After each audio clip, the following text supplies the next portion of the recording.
The clock strikes midnight, and somewhere in the dark, the game begins.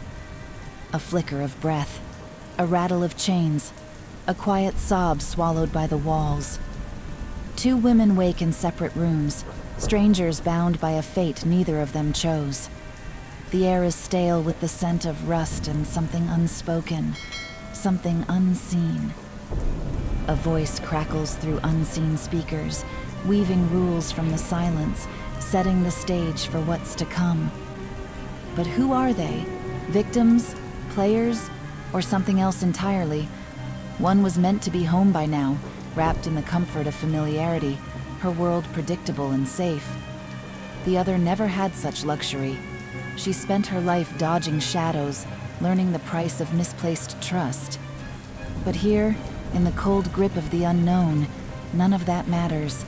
Here, they are the same, lost, afraid, waiting for a salvation that will never come. Because this game is not about escape. It's about choices. It's about pain. It's about the slow unraveling of hope, thread by thread, until nothing remains but the inevitable. You can hear it, can't you? The low hum of something ancient, something patient. The walls are listening, the darkness is watching. And the game is only just beginning. Welcome back, Wanderer, to the Storyteller's Garden. But tonight, you walk a path with no way back. You've stepped into Evelina's midnight Murmurs, where the rules twist, where trust is a weapon, and where every choice comes with a price. So lean in, listen closely, and whatever you do, don't make a mistake. Claire awoke to suffocating silence, the kind of silence that listens, that presses in from all sides, coiling tight around the throat. Her head throbbed, and the air smelled sterile, too clean, too artificial. She tried to move, but her wrist jerked to a stop. A thick metal cuff encased it, securing her to the chair she sat in. She wasn't alone. Across the table, another woman stirred. Dark brown eyes fluttered open, unfocused, flickering with confusion before settling on Claire. And in an instant, they shared the same realization. They were trapped. A soft crackle shattered the silence. The overhead speaker hummed to life, carrying a voice that was calm, methodical, devoid of warmth. "Welcome, Claire. Welcome, Naomi." Naomi flinched. Claire's fingers curled into fists. "You have been chosen to participate in a game of strategy, skill, and sacrifice."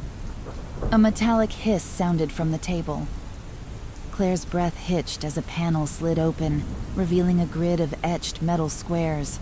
A set of red and white pegs rested beside it, meticulously arranged. Naomi's table mirrored hers exactly. "Your game is simple," the voice continued. "You will take turns selecting coordinates. If you hit your opponent's ship, they will feel it." Naomi's breath caught. But beware, each miss carries a price of its own.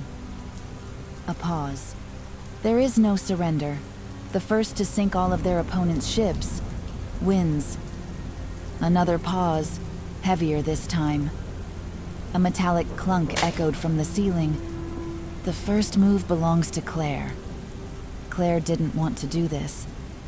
Didn't want to hurt anyone. But the cold bite of the metal restraint was a stark reminder.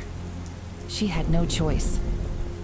With trembling fingers, she picked up a peg. She hovered over the board, pulse hammering. Then, barely above a whisper, B4. A long stretch of silence. Then, a click. Naomi let out a sharp gasp, her body jerking as if an invisible force had struck her. Her fingers clawed at her arm, eyes wide. It wasn't a scream, not yet. Just pain. The voice returned, smooth and detached. Hit. Naomi exhaled shakily, reaching for her own peg. C6. Claire braced herself. Another click. A cold electric jolt shot through her wrist, sending a sharp ache up her arm. She bit back a gasp. The voice hummed. Miss. Penalty applied. It had begun. Turn after turn, hit after hit. The initial strikes were mild, shocks, stings, sharp bursts of pain that made them flinch and gasp. Then the game changed. Naomi's third hit sent a searing burn through Claire's calf. She bit down a scream, her body trembling. Claire's next hit, Naomi convulsed, a jagged spasm racking her body as an invisible force twisted her ribs. The voice remained impassive. Hit. Miss. Penalty applied. The wounds deepened, the air filled with choked cries. Naomi clutched her side, blood darkening her shirt. Claire's leg throbbed, sticky warmth pooling beneath her. They were dying, and neither could stop it. Claire forced herself to lift another peg. E5. A pause. Then, Naomi screamed. A final fatal wound tore through her chest. Blood spattered the floor. Her head lolled forward. And then, stillness. The speaker crackled. "Congratulations, Claire." A metallic hiss. The restraint around her wrist released. "You are free." A door slid open behind her. Claire staggered to her feet. Naomi's vacant eyes were still locked onto her. Then, she stepped into the darkness. The hallway stretched endlessly. Dim, pulsing lights flickered along the ceiling. The air was thick with the scent of copper.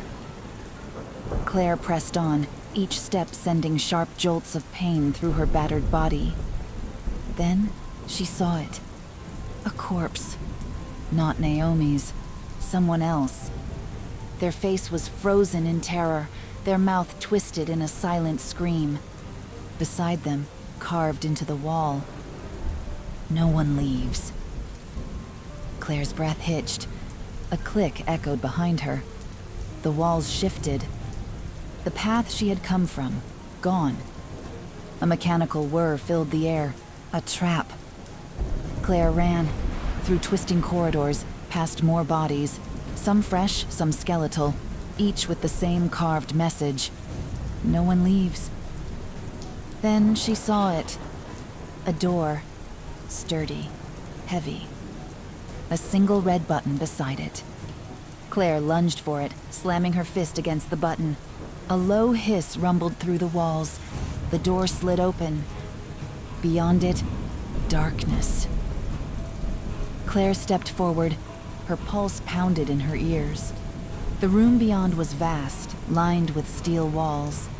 A figure stood in the center, waiting, dressed in black, their face obscured by a smooth, featureless mask.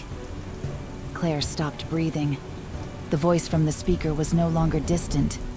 It was here, with her. "Congratulations," the figure murmured.